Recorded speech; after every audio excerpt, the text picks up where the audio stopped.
A lot of this isn't going to make sense to you, and I'm sorry about that.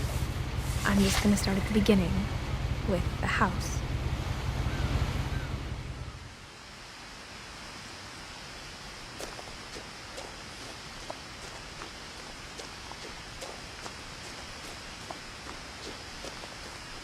I lived here until I was 11, but I wasn't allowed inside half the rooms.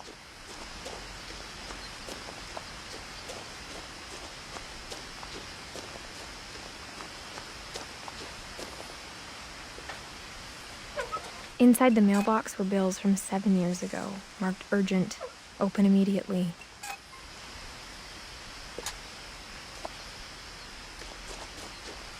I hadn't been back since my brother Lewis's funeral.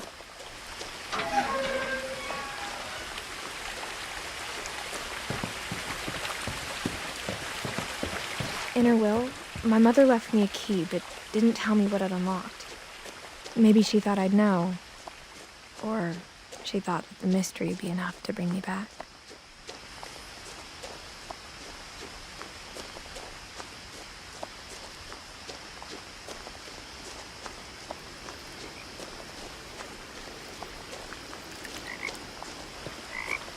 The truth is, even after I inherited the house, I never thought I'd come back to it. But now I had questions about my family that only the house knew the answers to. The woods around the house have always been uncomfortably silent, as if they're about to say something but never do.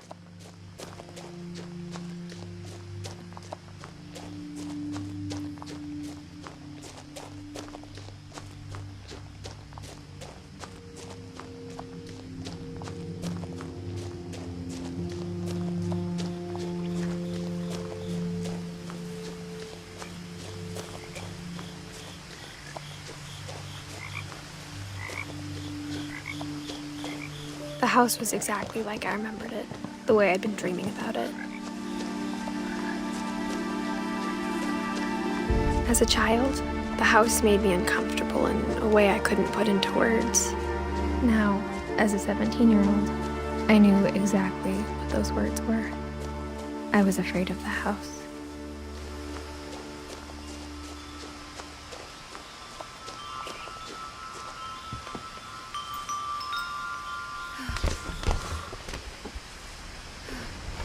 Crawling through the doggy door used to be a lot easier when I was 11.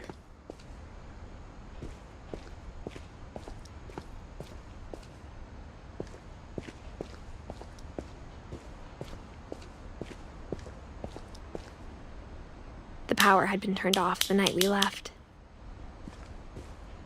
For the first time in years, I felt like I was home. But instead of a family, there were just memories of one.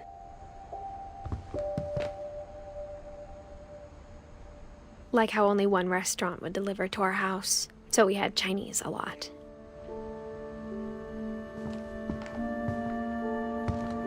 Or how after Lewis started working at the cannery, we all got sick of eating salmon. Except our cat, Molly.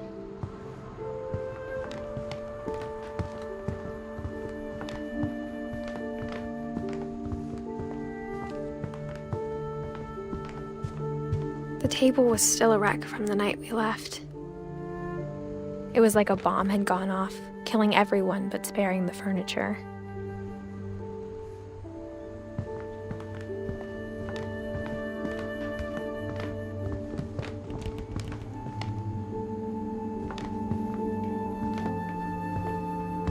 Nothing in the house looked abnormal. There was just too much of it, like a smile with too many teeth.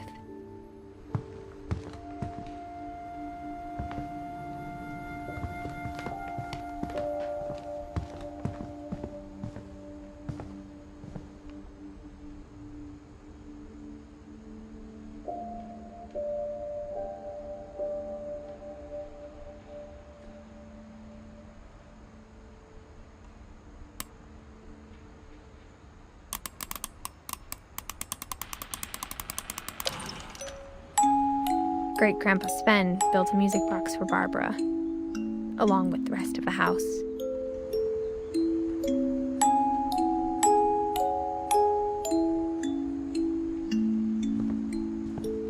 Mom always told me to stay out of the basement, so I wasn't too surprised when the key didn't fit.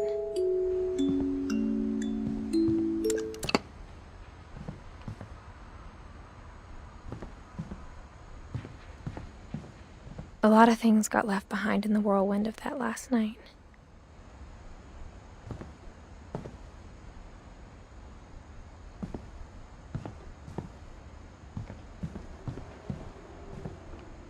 My mom wasn't much of an optimist, but she never stopped believing that my brother Milton was alive.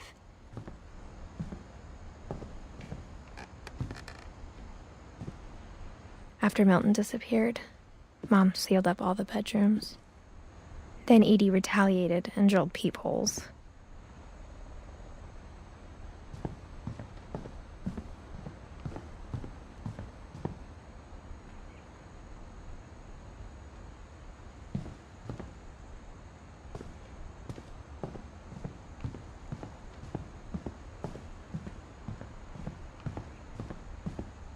I spent a lot of time playing in Great Uncle Walter's room. Lewis told me there were secret passages, but I never believed him.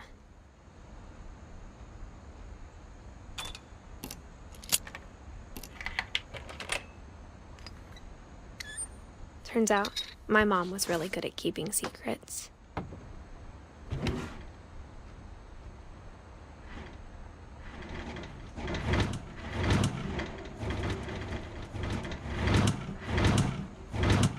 Now it was time to find out what my mom had been afraid of.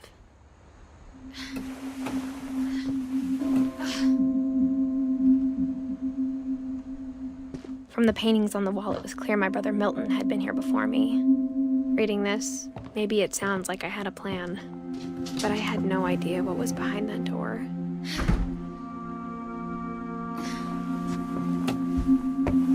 Just like I had no idea where all this was gonna lead.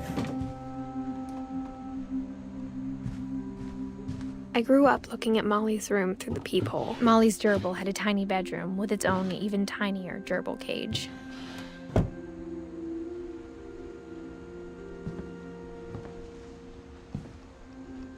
Being inside for the first time, I felt like I'd stepped behind a painting.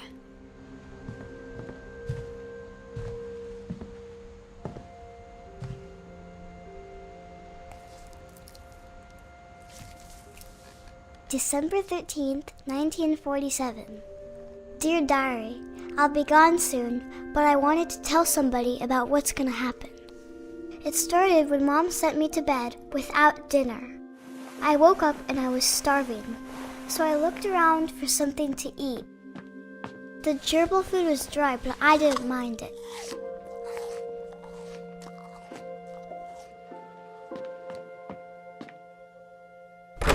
Mom, can I come out now? Sweetheart, it's late. Go to sleep.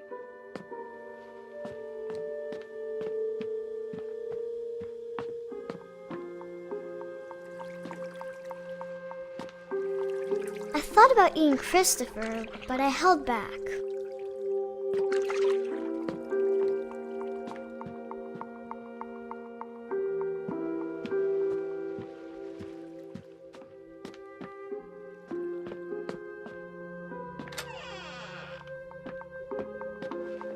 I kept eating and eating.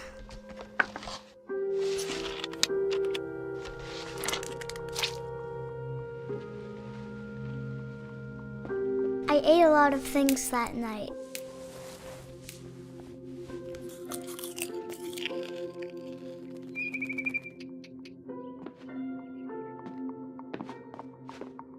Then I heard chirping outside my window.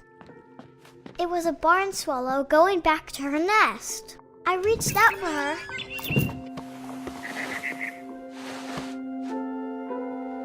And suddenly, I was a cat. I tried to be quiet, but the bird was really scared.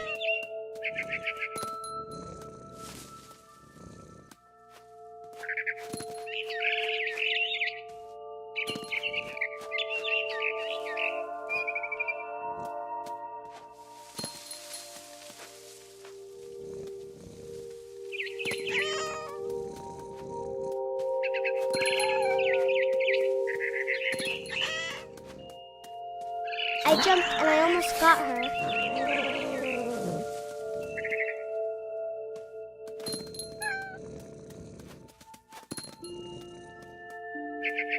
I could tell she was getting really tired. Now I was up in the big tree. I promised Dad I wouldn't climb it anymore. All I cared about was eating that mama bird. I gobbled her up. And suddenly, I was an owl. First, all I heard was the wind. Then I heard little teeth nibbling in the grass.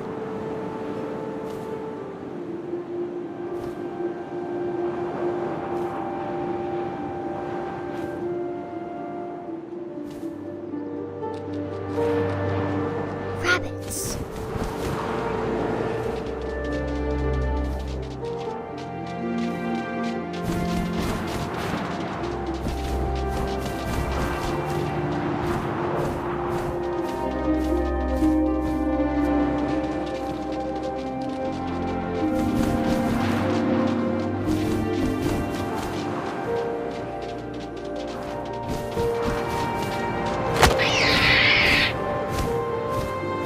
I imagined his face looking up and seeing mine through my talons.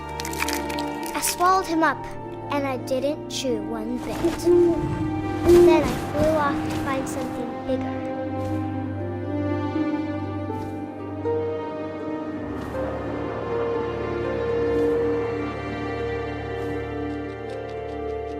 A mama rabbit.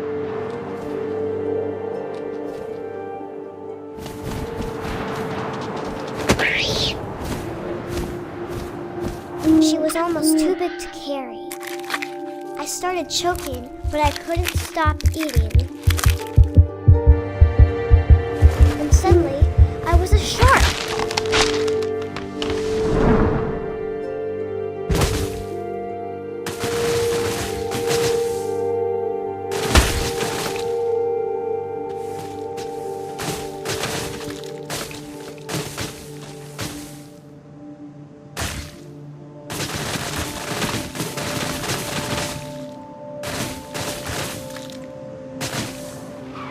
I rolled off a cliff and into the ocean.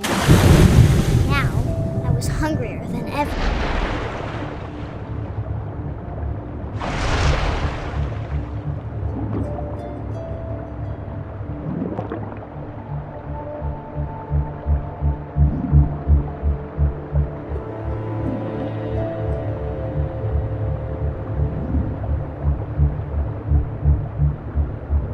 I wanted fat, juicy seals.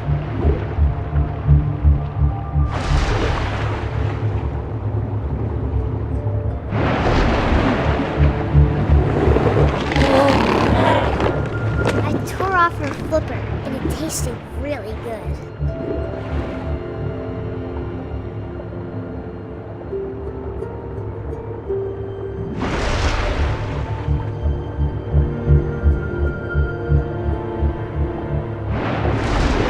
Grabbed on tight.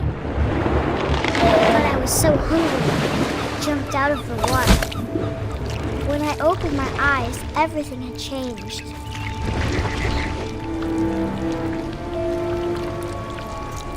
Now I was a monster, and I smelled people everywhere.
Passenger, I was still hungry.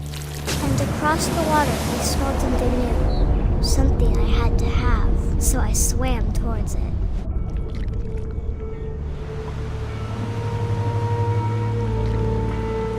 I slithered onto the sand, and the good smell went into an old pipe.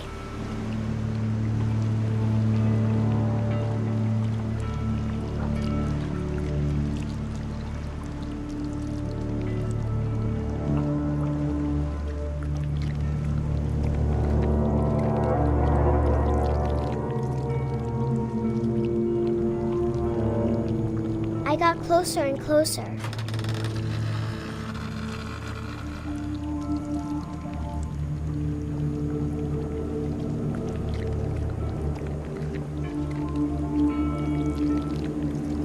All of my stomach started growling.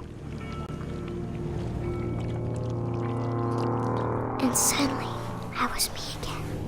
I held my breath for a long time, but I couldn't hear anything. I think it's waiting for me to fall asleep.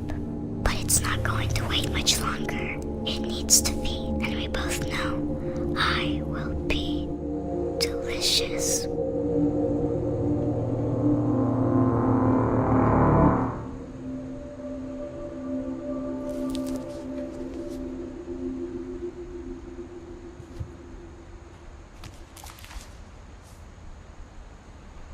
I'm not sure if I believed all of that, but I'm sure Edie would have.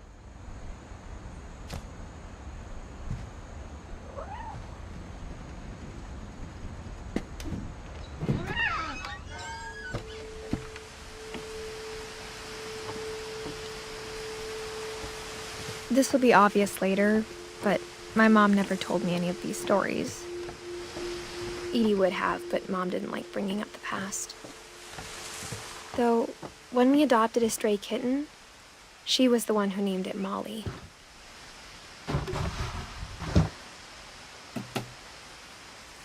I spent a lot of time in Great-Grandma Edie's room.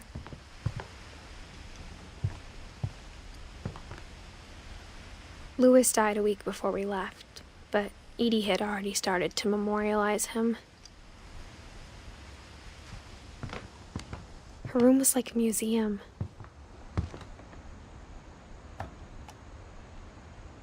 For 500 years, the Finches have been famous throughout Norway for their fortune and misfortune. Odin Finch buries the latest victims of the family curse, his wife Ingeborg and their newborn son, Johan. On January 7th, 1937, he set sail with his family and his house, hoping to leave the curse behind. But 40-foot waves off the coast of Washington send the house and Odin to the bottom of the sea. Odin's daughter Edie, with husband Sven and baby Molly, step ashore on their new home, Orcas Island. Odin Finch is the first to be buried in the new family cemetery. His daughter Edie is already dreaming of a new Finch house.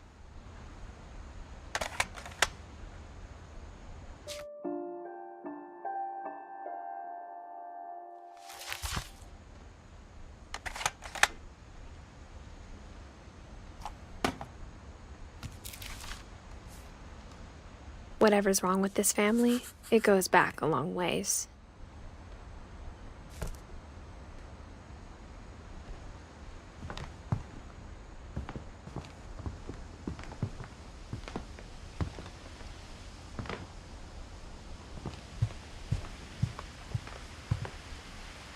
Edie gave a big interview about a mole man living under the Finch house.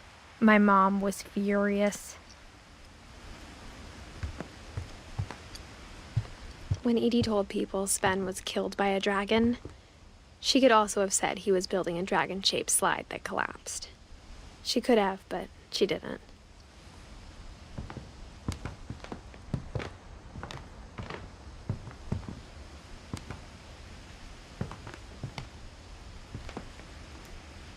One summer, they evacuated the island, but Edie refused to go. For a few weeks, she was a celebrity. I hadn't thought of myself as Edith Jr. for a long, long time. Even in her 90s, sometimes Edie seemed a lot younger than my mother.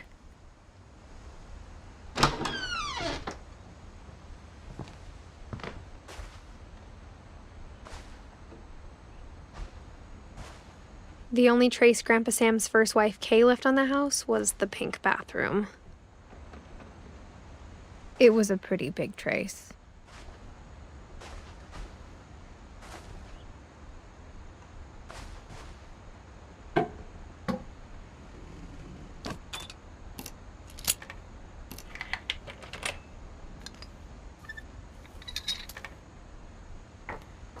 There's a secret in this bathroom. It's in the last place you would look. It isn't in the cupboard. It's hidden in this book.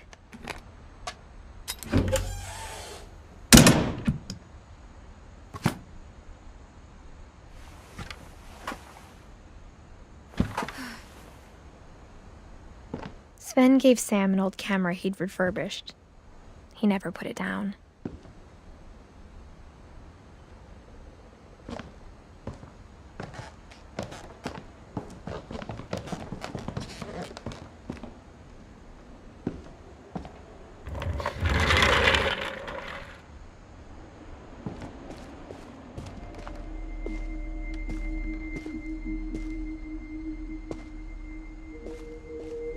I knew Grandpa Sam had a twin, and that he never talked about him.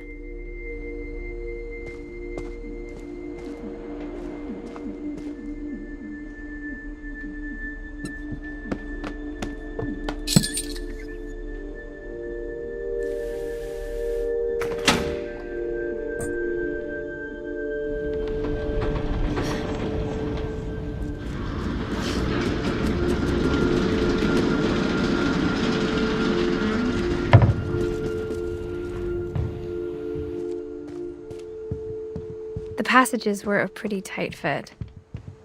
They'd obviously been built for smaller hands and bellies.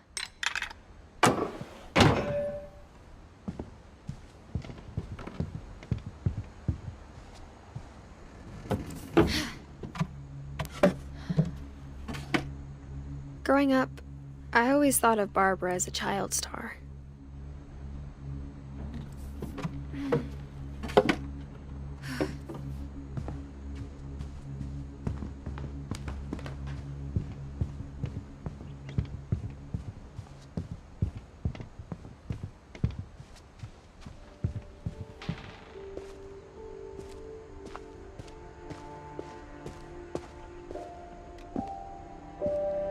I guess my grandpa didn't like history any more than my mom did.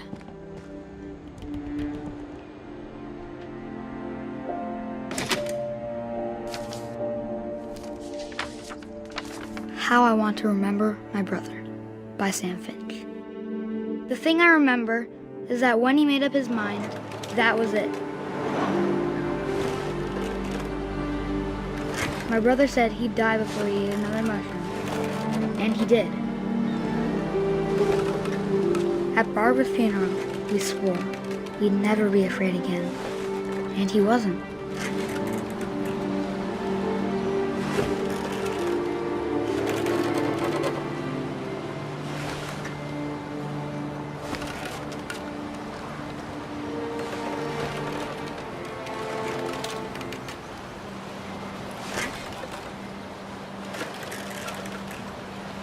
I think Calvin always wanted to fly. Sam! Calvin! Dinner's ready! Coming!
But that day, he finally made up his mind to do it.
I told him going around was impossible.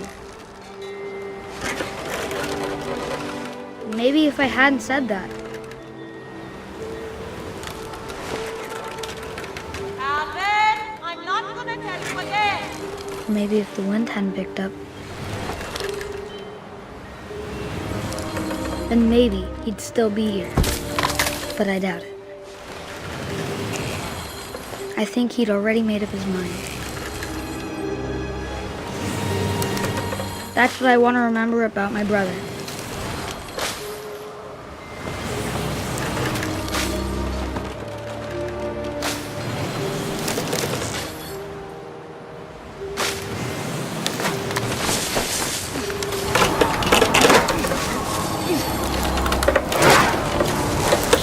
The day he made up his mind to fly. And he did.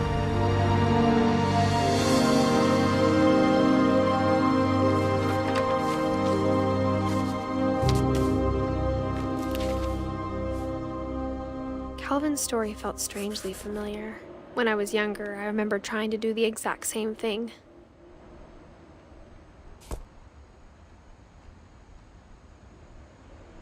After the funeral, Edie roped off Calvin's half of the room.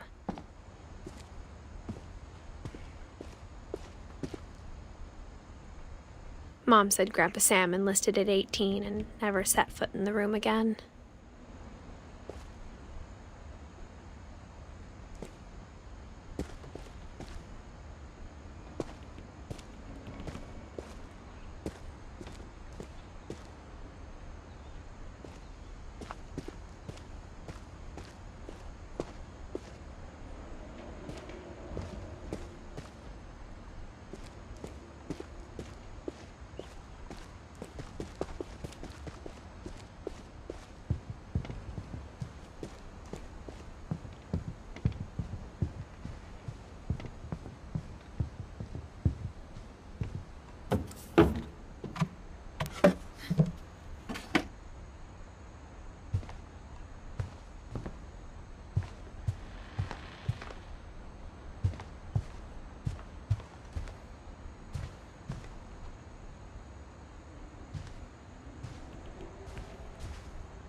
Of all the stories people wrote about Barbara's death, I'm surprised Edie saved this one.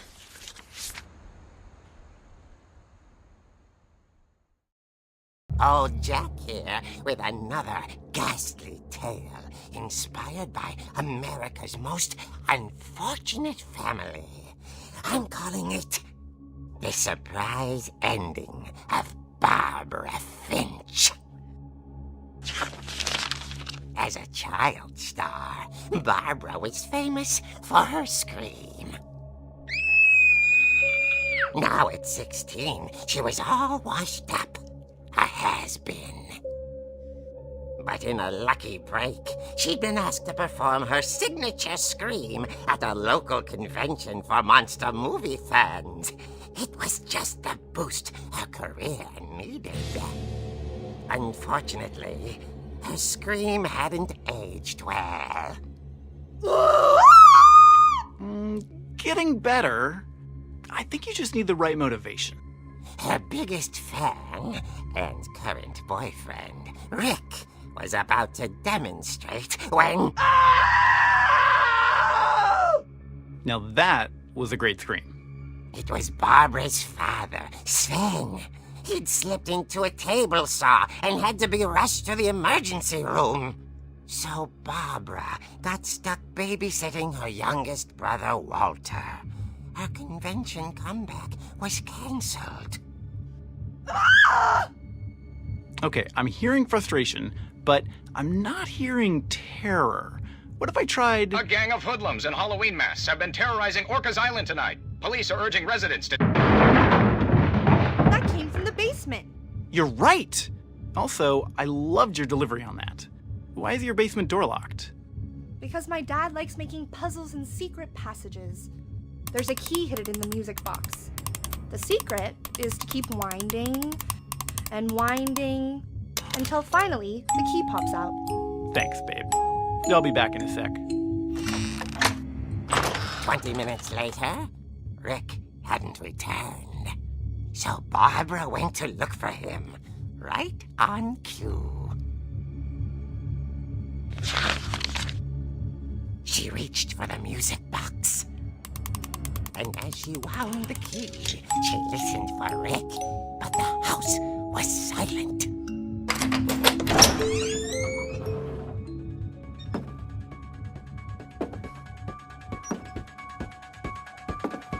She found Rick's crutch and imagined the worst.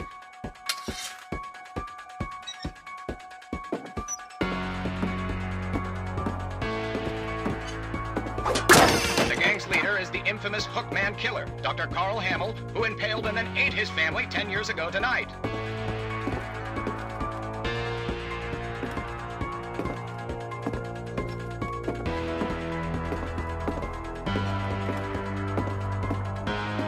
The old fridge rattled and grew still.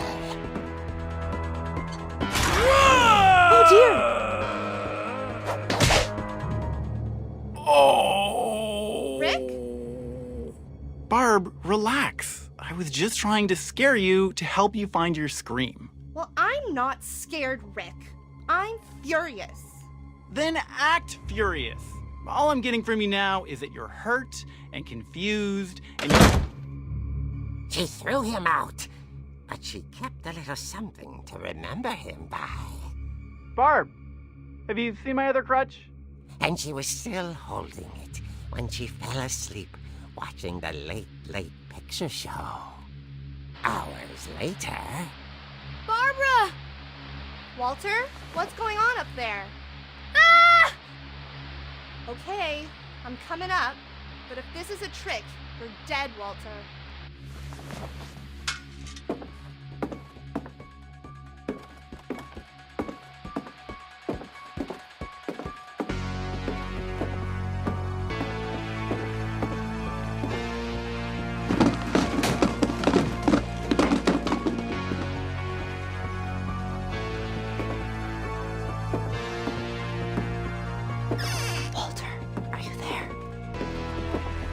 Walter had vanished, but his bedside radio was still on. Orcas Island police describe the man as 6 feet tall, with a steel hook for a hand. Residents are urged to lock all doors and windows and notify the police of any suspicious activity. Barbara turned, saw the hook man, and was speechless. He was quite smashing.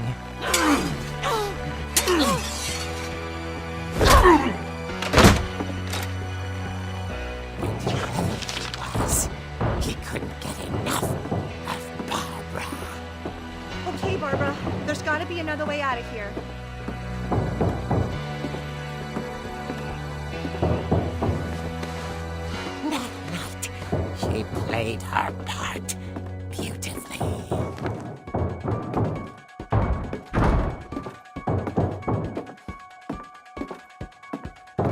She thought about abandoning Walter, but just couldn't do it. Molly's door hadn't been opened in years. The hinges groaned.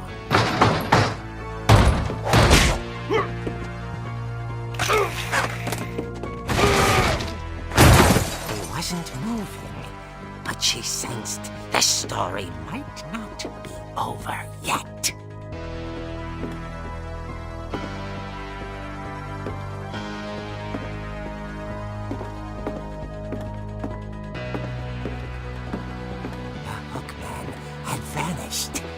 She listened for his breathing, but all she heard was...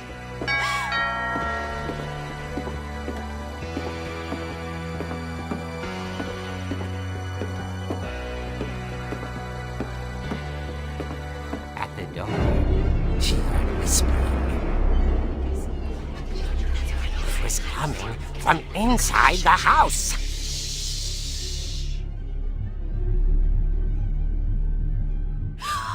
Oh dear.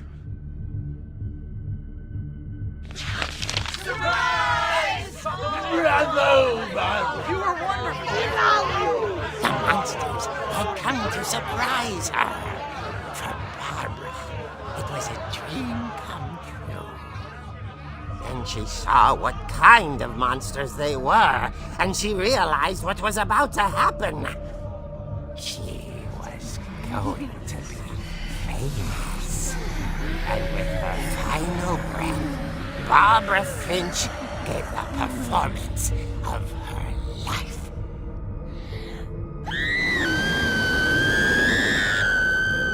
I wasn't there myself, but I hear Barbara was magnificent. Poor girl. She had a taste for stardom.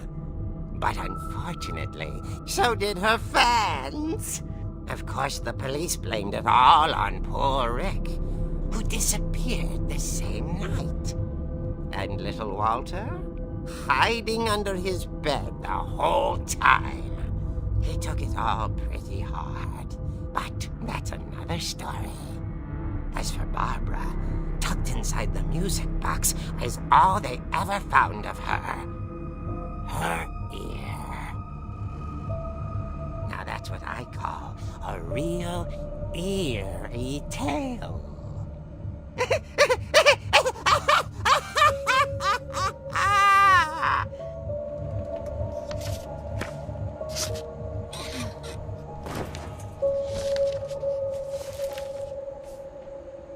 Edie told me all Barbara wanted was to be remembered, as absurd as that comic was. Maybe what Edie saw was a happy ending.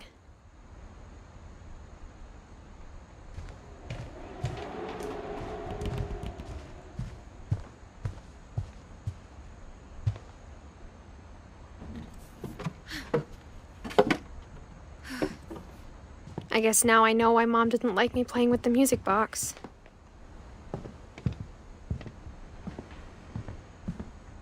Whenever people ask me about my family, the first thing they always want to know about is Barbara.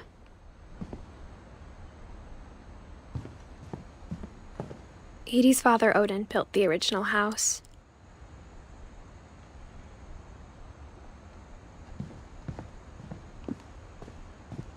Mom must have locked the third floor stairs on the night we left.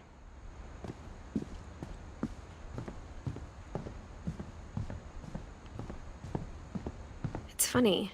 All those times I played with the music box and never found the basement key.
Mom said the basement was off limits, unless I wanted another tetanus shot.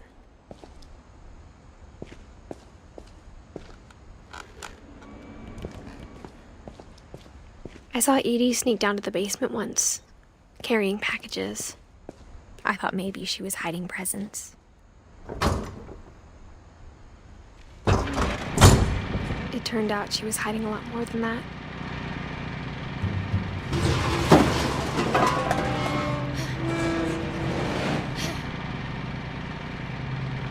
I remember asking Mom once about where Walter had gone.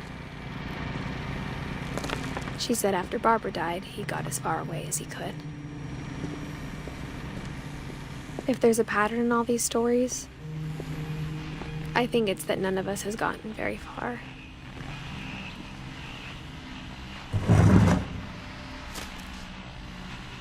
Goodbye, everyone. I can't believe I've been down here for 30 years. On that first day, after the shaking started, I didn't think I'd survive the week.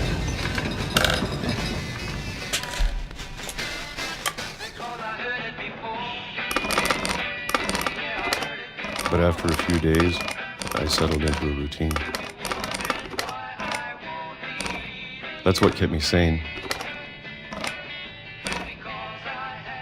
Having a schedule, living for today.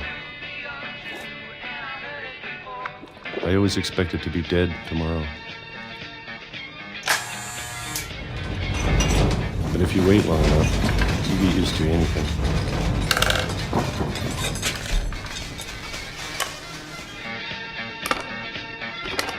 Even a monster on the other side of the door starts to feel normal. Almost friendly.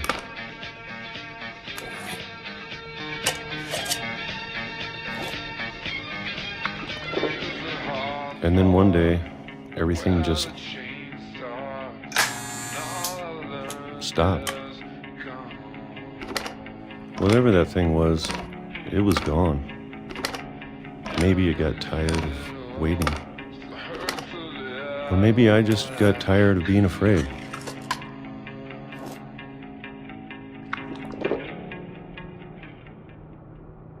It's been a week now, the longest in 30 years.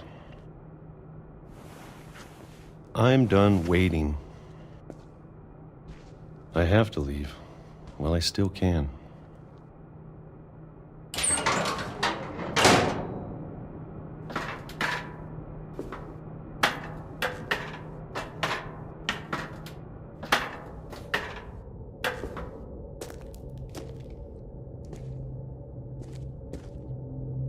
I know it's out there somewhere.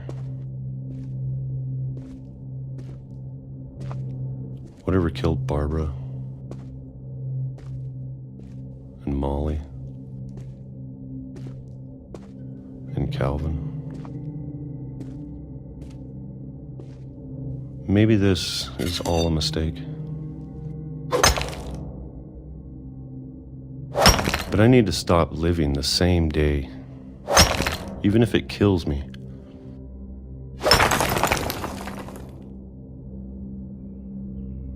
Whatever's out there, I want you to know I'm ready for it.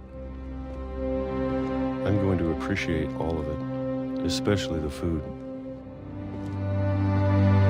I don't mind if I only have a year left, or a month, or a single week. I'd be happy with 1 more day. I can already imagine the sun on my face.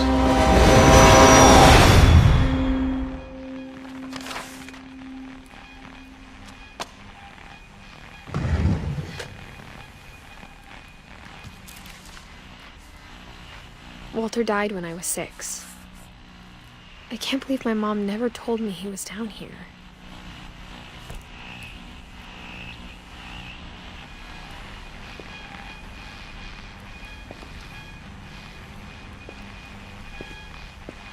I'm sure my mom was trying to protect me.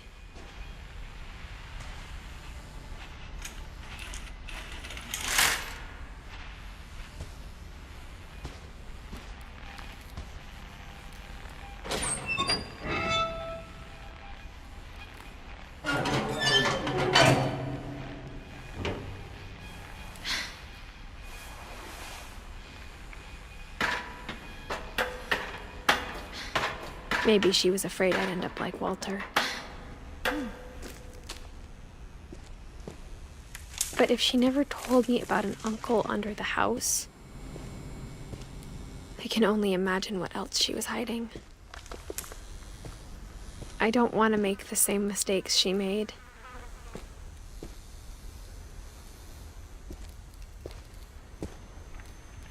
Trying to bury something that's still alive. Now that there's only one of us left, or maybe two, I thought it was time I heard the stories for myself and found out what happened to everyone else.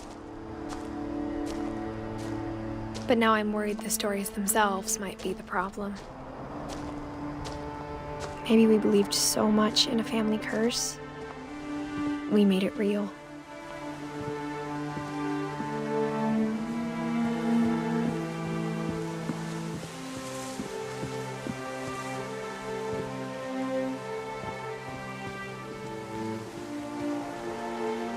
I don't know if I should even be writing this.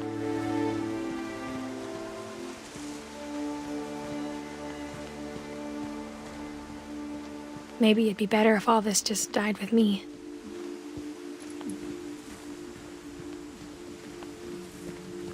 But I thought you should know about your family.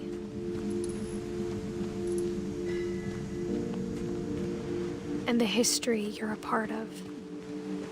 Though to be honest, I feel as lost as you probably do right now.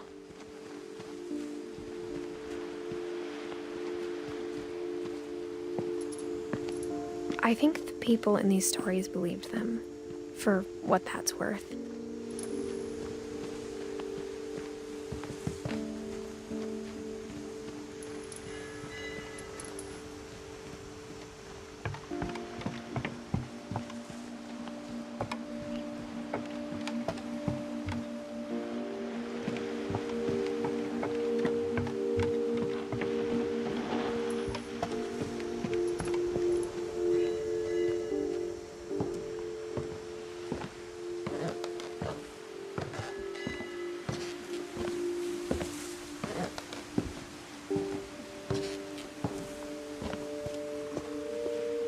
And when you look at the house, at that history of imagination and stubbornness and madness, any of it seems possible.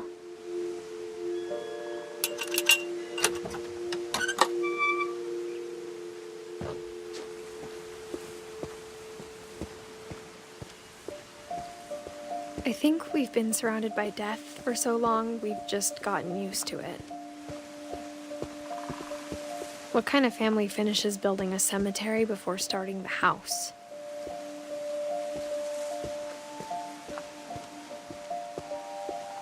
It's embarrassing for me to admit this, but the pet cemetery made me more uncomfortable than the human one. 3 of the gerbils were mine, and 2 had been my fault.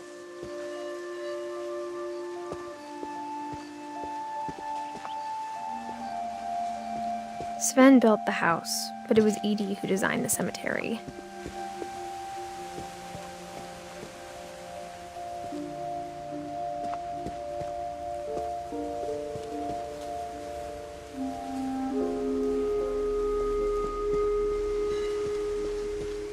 I'm sure Odin's monument had been Edie's idea. My mom was always trying to move on, but for Edie, the past never went away.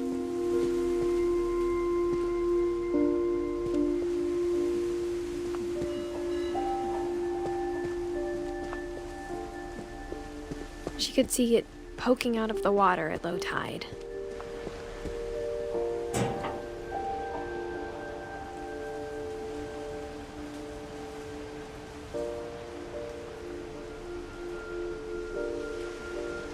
Edie said she dreamed about the old house every night.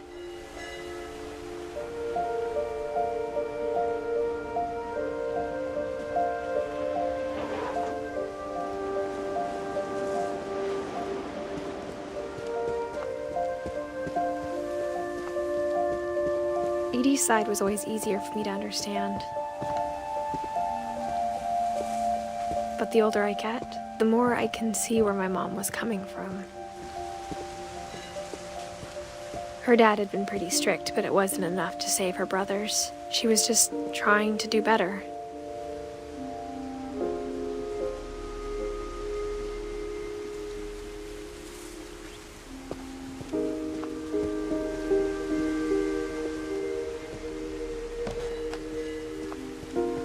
She lost 2 of her brothers, just like I did. I get why she tried so hard to protect us. There's so many things I wish I could ask my mom now. Part of me thinks this is what she wanted all along. For me to come back someday and find everything out for myself.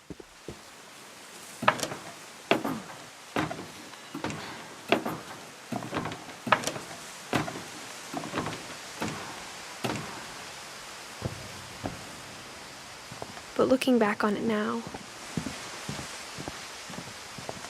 if she told me there was going to be so much climbing, I never would have come when I was 22 weeks pregnant.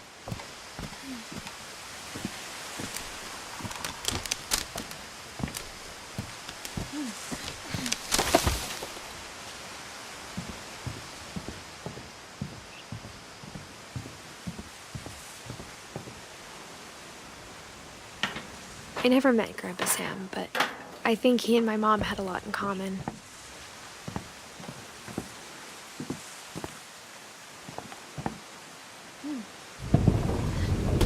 They were both pretty intense.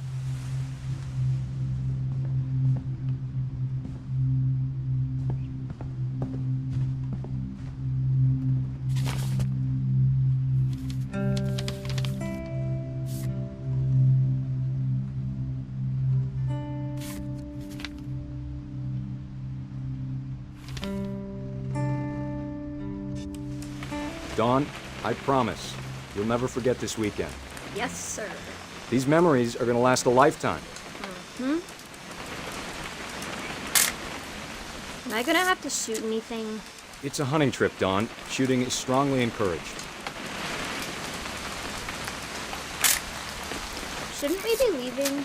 Just want to get a shot of you, Dawn, then we can take off. What? Perfect.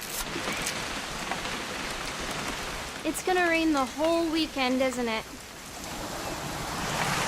I will never forget this weekend, Dad. Okay, got it. I'm gonna take some pictures, okay? Just be careful. That camera's older than you are. Aw.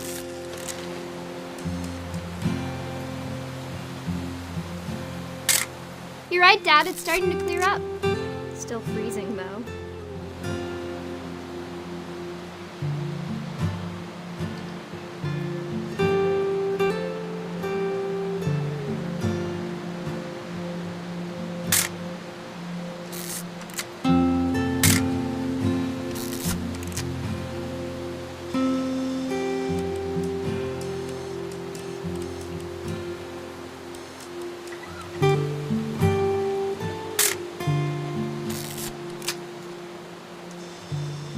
Definitely should not have drunk all that coffee.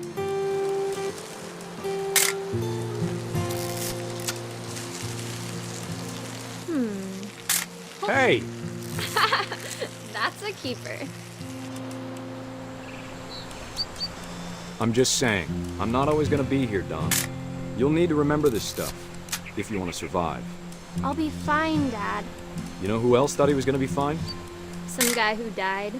Dawn, I'm being serious. I know, Dad. You're always serious. Doesn't being out... Dad! Good eyes, Dawn.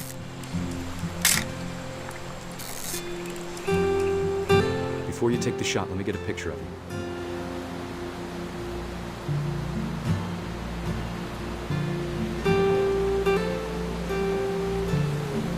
Dad, I... Let me get behind you. Do I have to do this? Dawn, you don't have to do anything. Great shot, Dawn!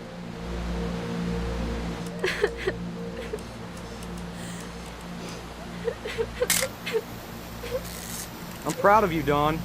Always remember that, okay?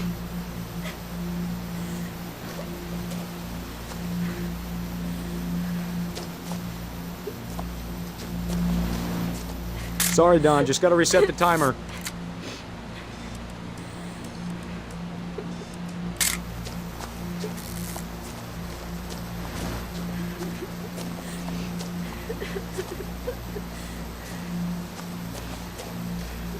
Dad, it's twitching. I think That's it's totally normal, Dawn. Just focus on the camera. Try not to think about— Dad!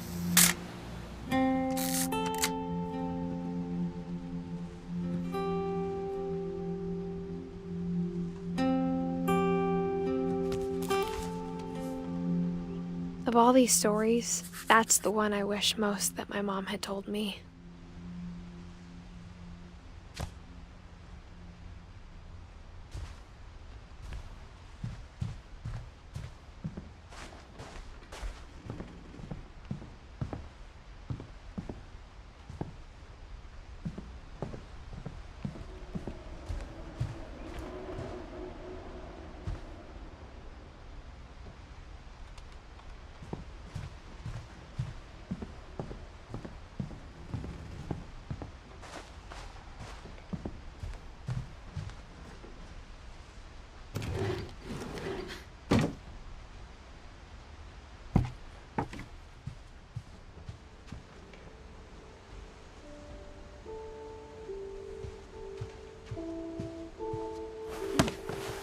After Sam died, my mom and Edie got really close. They'd both lost a lot.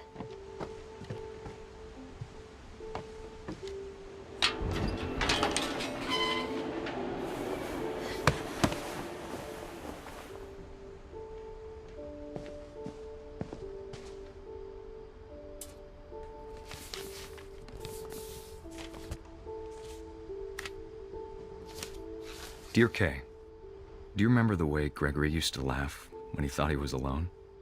Like something funny was happening, but only he could see it.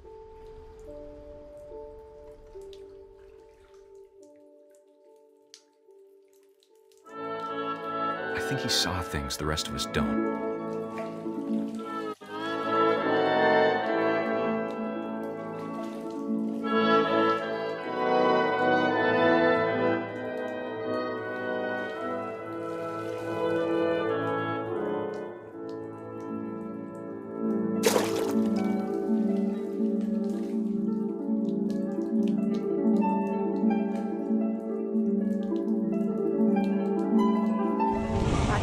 Gregory, it's time to...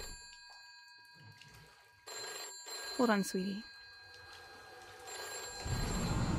Hello? Sam, I told you I don't want to talk right now. I wonder what he saw. What his world was like.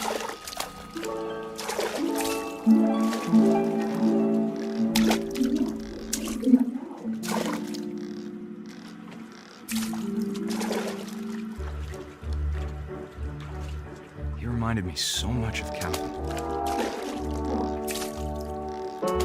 Lost in his imagination.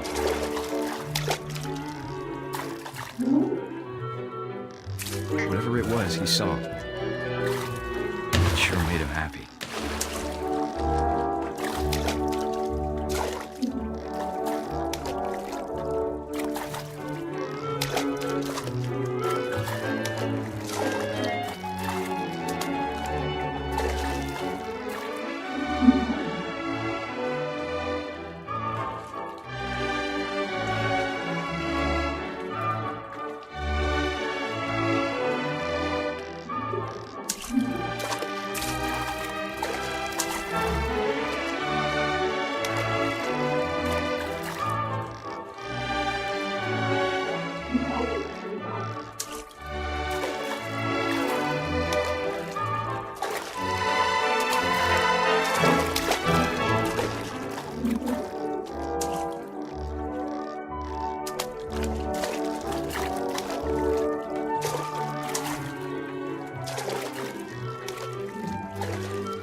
silly it sounds.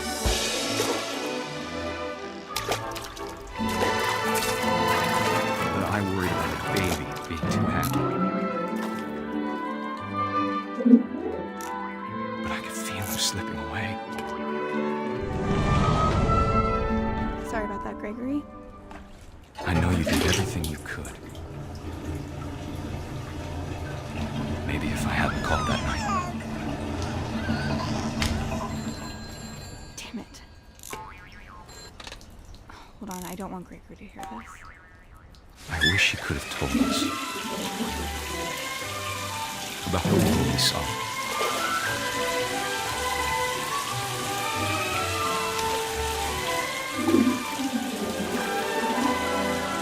There's so much I don't understand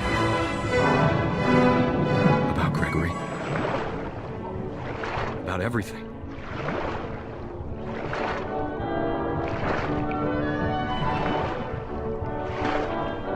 But I know what happened wasn't your fault.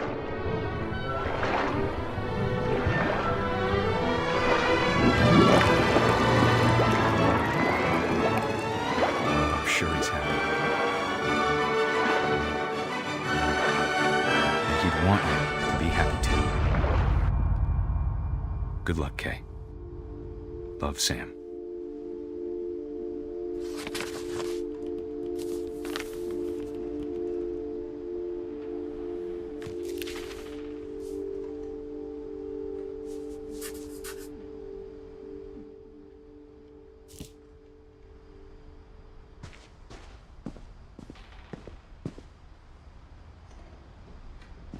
I can't imagine my mom ever writing poetry, and yet...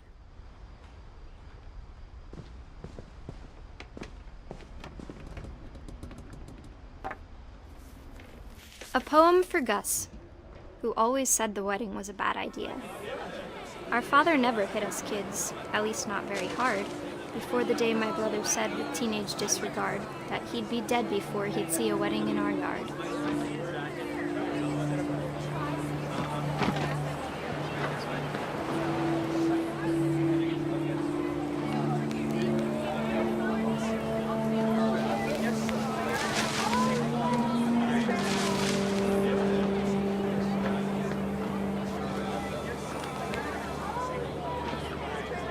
My father made him come, of course, but Gus stood far apart, just flew his kite and bottled up the storm inside his heart.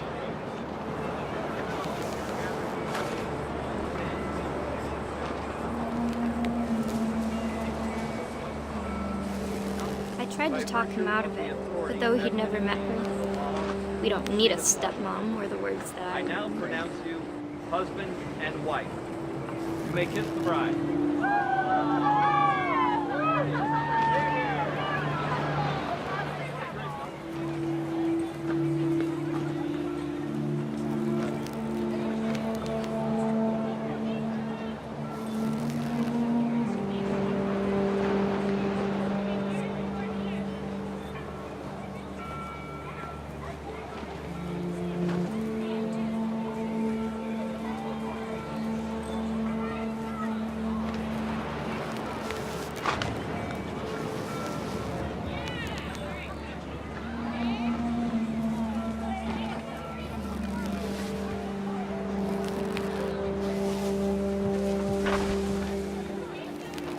When the time for photos came, Dad ordered him to come here.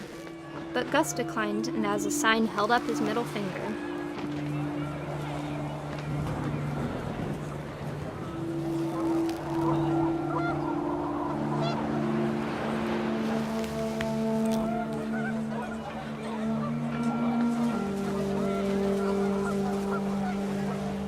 The wind picked up, and panicked geese appeared and quickly went. But all the humans did that day was go inside the tent.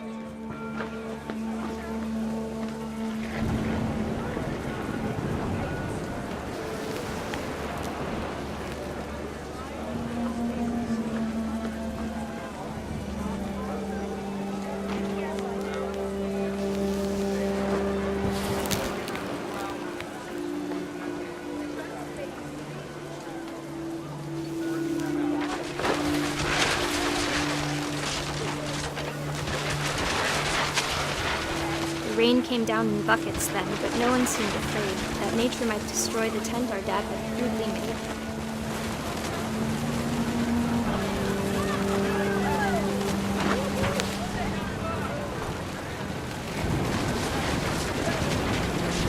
The thunder sounded much too close and full of angry power. But all my father said to this was, "Make the music louder."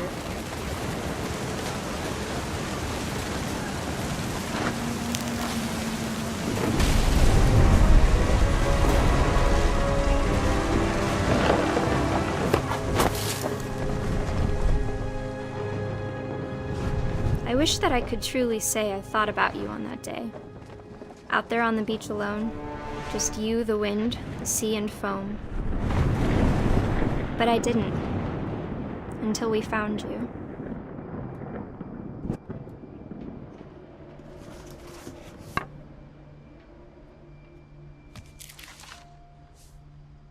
She never talked about him, but Mom told me once if I was a boy, they were going to name me Gus.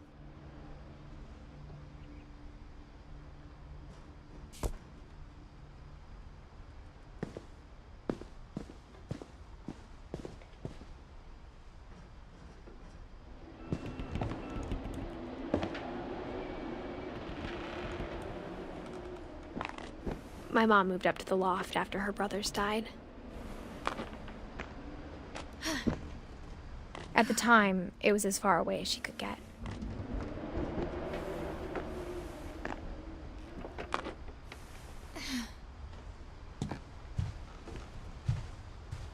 She spent a summer building houses in Calcutta, where she met my dad, Sanjay.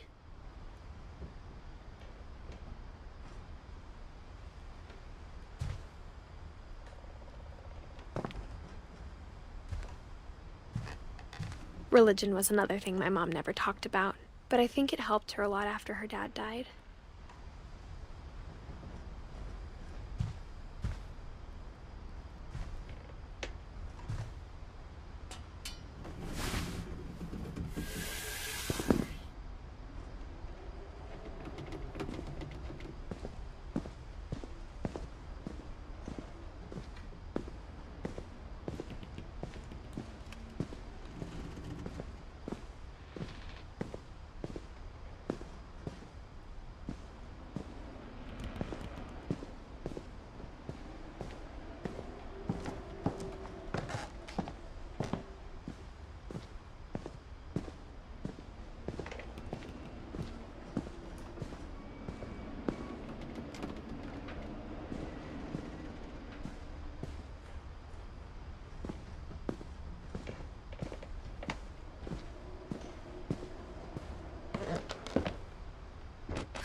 My mom moved to India a week after graduation and got a job teaching English. Louis was born a year later.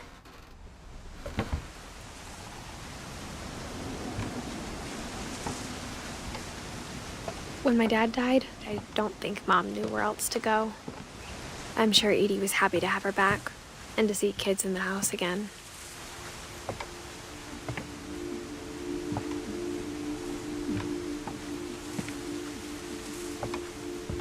The house had to get a little bigger, but Edie was used to that.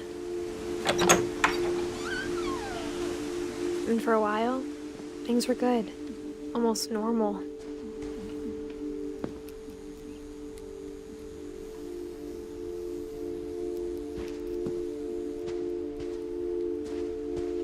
But it didn't last.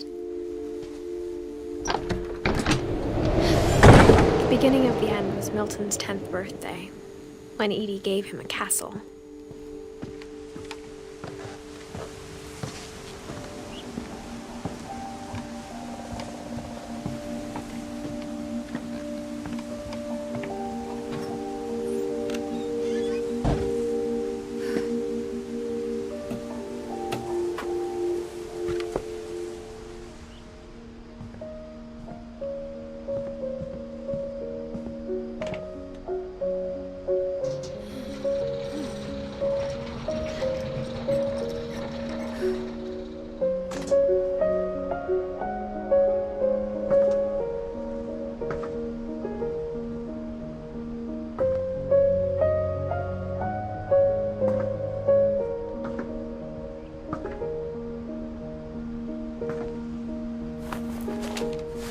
Milton Finch in The Magic Paintbrush.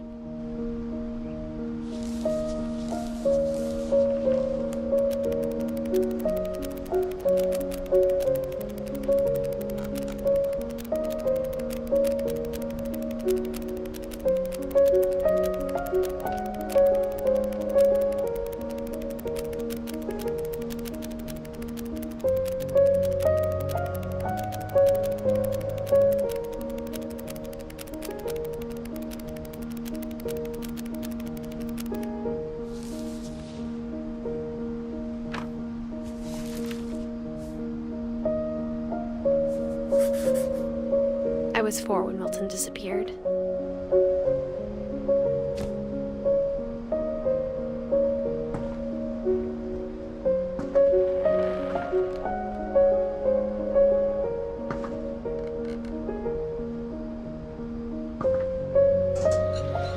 Mom spent months searching for my brother. Then she sealed the doors.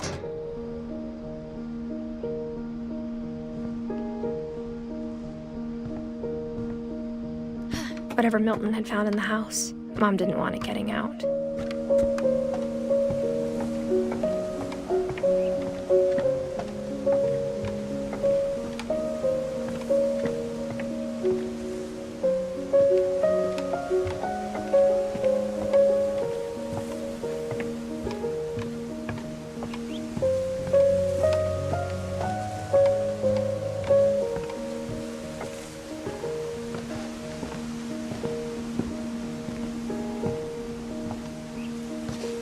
Mom definitely blamed Edie, but I think Louis blamed himself.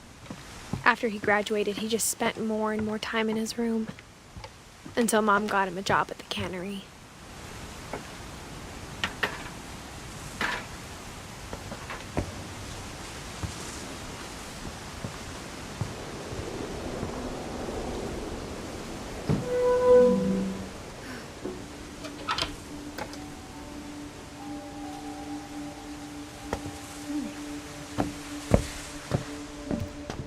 Louis's room smelled very, very familiar.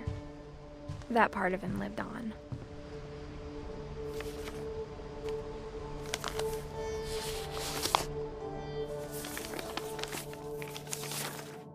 Dear Mrs. Finch, as Louis's psychiatrist, I can understand your desire for an explanation. As I see it, the trouble began in January, shortly after we convinced your son to seek treatment for substance abuse. Newly sober, I believe Louis first noticed the monotony of his daily life.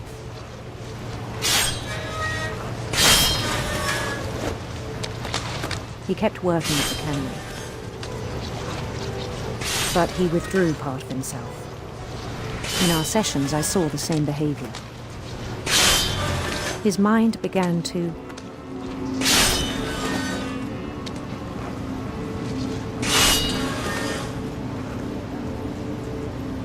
wander.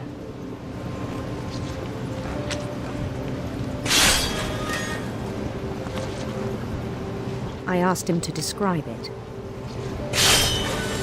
He said he started small, imagining a labyrinth. He'd feel his way about. Then something moved. Bats and toads.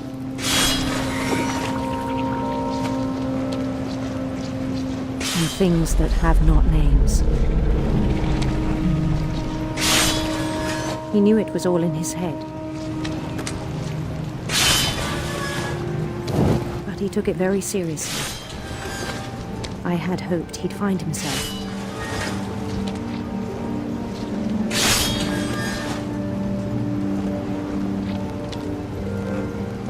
But he found something more. I worried about him then, daydreaming at the cannery.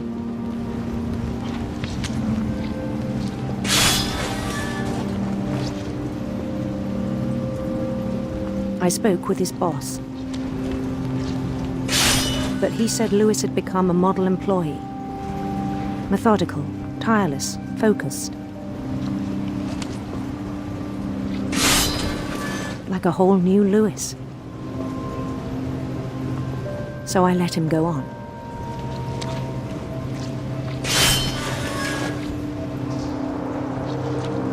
I even encouraged him. It seemed very promising at first. He told me he'd made a new friend.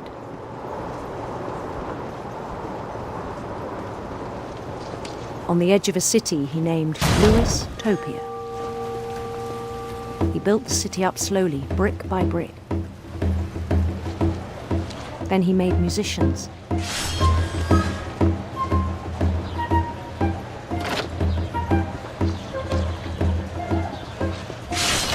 And songs for them to play.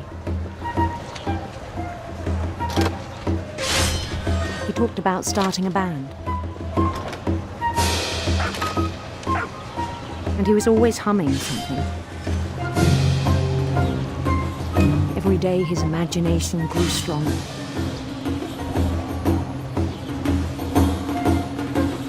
He no longer spoke at the cannery.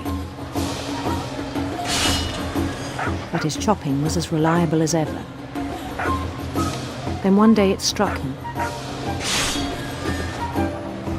At all the cheering crowds, even the stones under his feet, were all in his imagination, so he could do whatever he wished.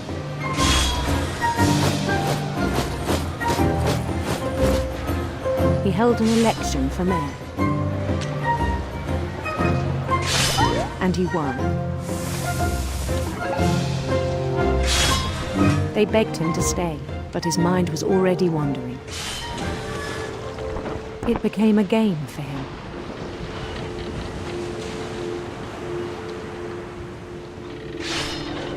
He'd conquer a city, then immediately push on. New Louisville.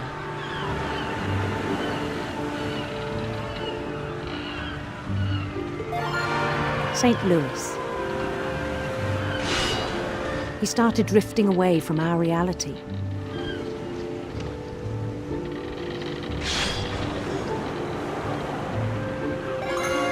Minneapolis. Until one day he forgot to go home from the cannery. Even as his mother pleaded with him, part of Louis kept sailing on.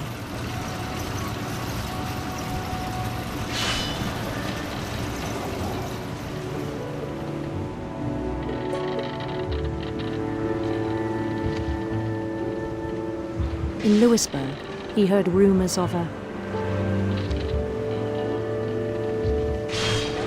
handsome queen.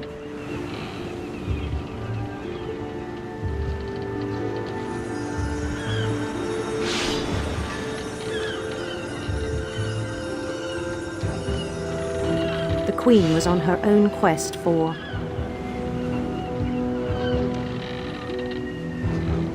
sinister serpents.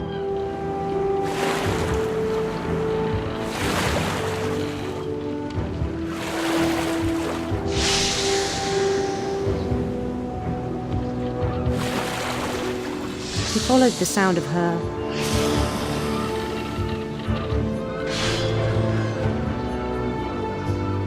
silver harp.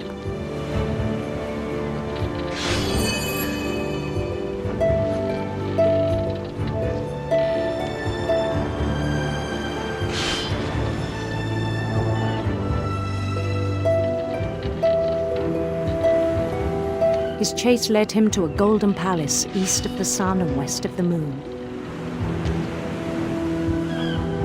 Even then, his logic remained sound. He knew the world was all in his imagination.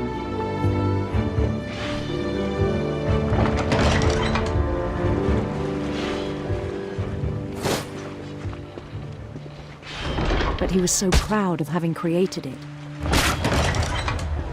In his own eyes, he'd become something greater than a king.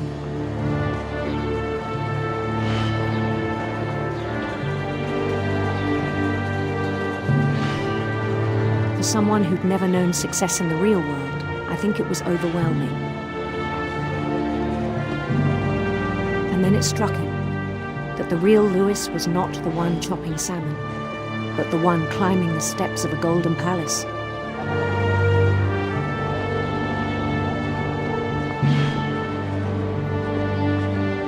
My imagination is as real as my body, he told me. It was hard to argue with him.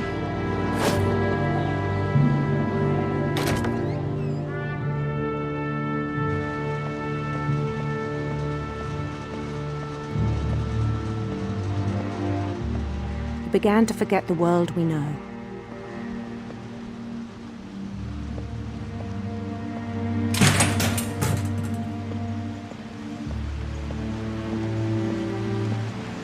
I think it pained him to remember Lewis, the cannery worker.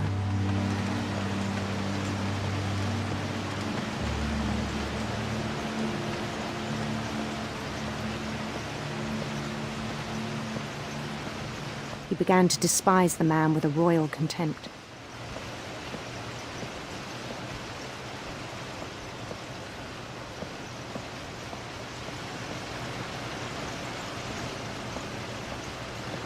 I still thought I could save him. Even after he said he was being crowned king over all the lands of wonder. The palace would be packed with his companions.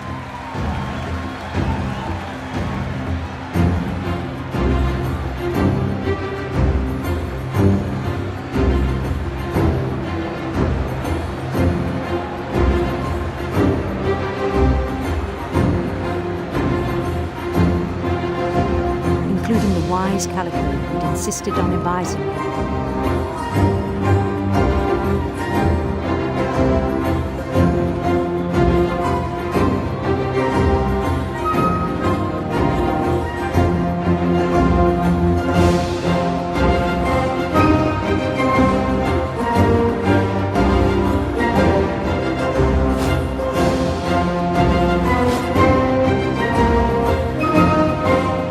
His queen waited, holding his crown.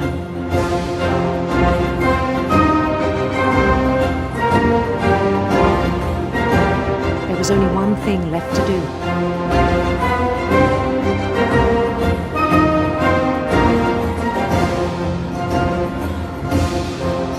Bend down his head.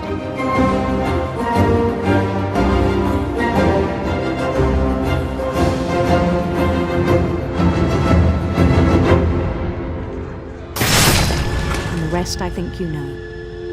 Mrs. Finch, your son was a kind man who will be missed by all of us who knew him.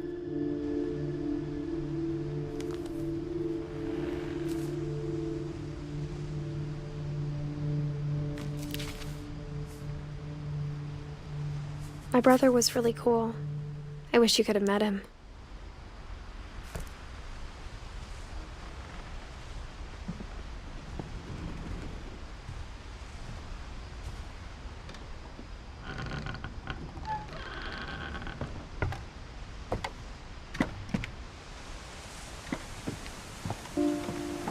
On the way back from Lewis's funeral, my mom told me to start packing. She waited until the day before we left to tell Edie. I'm not sure if she wanted to make it easier or harder.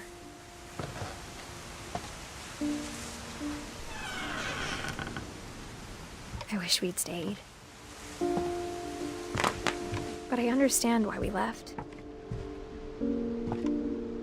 My mom ended up leaving everything behind.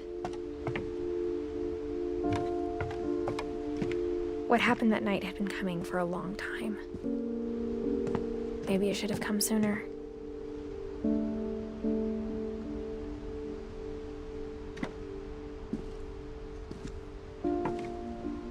But it had to end one way or another. All that's left now is to tell you about that last night.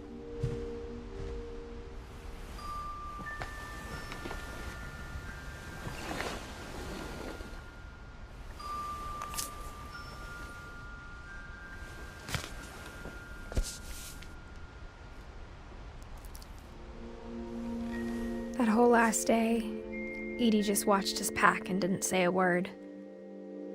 Until supper, when she raised her glass and said, "To our final night together, and all our final nights apart. Grandma, you know what I said about alcohol.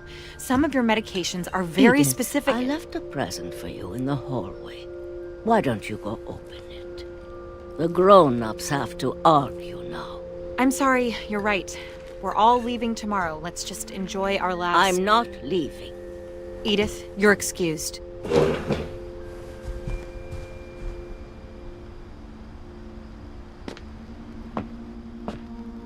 The power had been shut off that morning, but Edie always had plenty of candles. When my mom sealed the library, I don't think she knew about the other entrance, or that Edie had a key to it.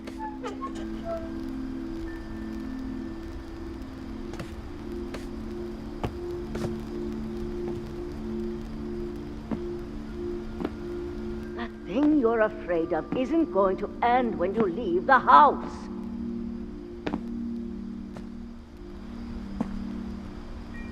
Edith has a right to know these stories. My children are dead because of your stories. I think it's best if Edith and I leave tonight. We'll have the nursing home send a van for you in the morning, okay?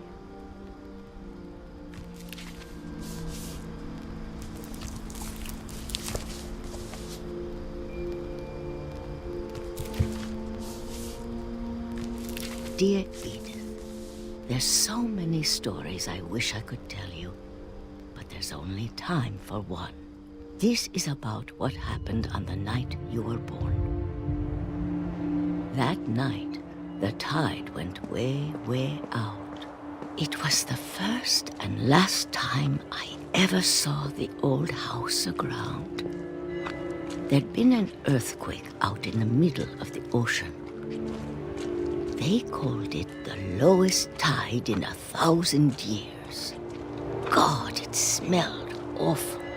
You know, I've seen that house every day of my life.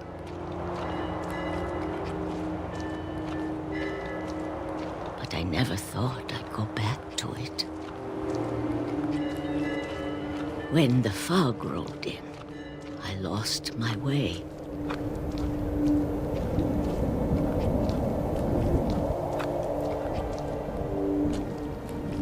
I got turned around.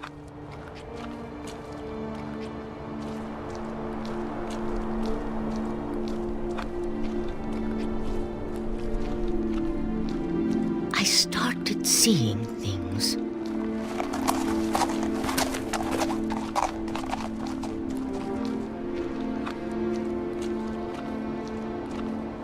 Things I'd forgotten had ever existed.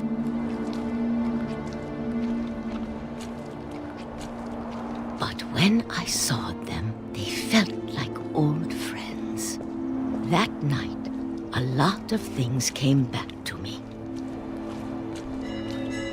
Or maybe I came back to them.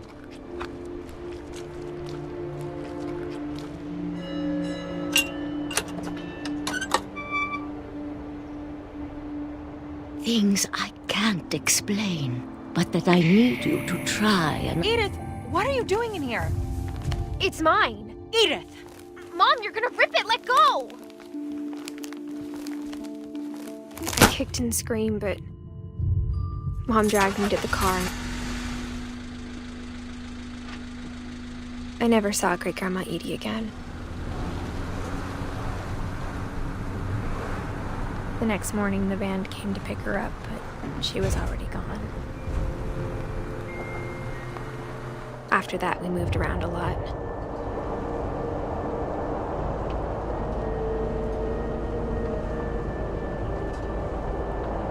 We both tried to make the best of it.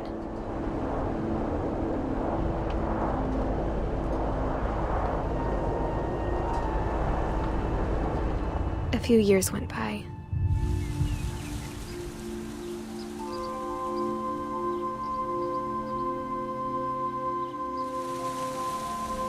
My mom didn't like to talk about it, but she started getting sick a lot. The rest happened pretty quickly. She got better for a while, And then she didn't. And then I was alone. The last Finch left alive.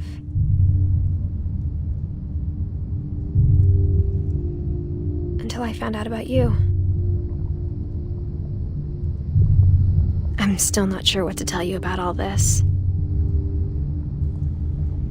If we lived forever, maybe we'd have time to understand things. But as it is, I think the best we can do is try to open our eyes. And appreciate how strange and brief all of this is. This journal was supposed to be for you. But now I hope you'll never see it. I just want to meet you. And tell you all these stories myself. But I guess if you're reading this now, things didn't work out that way.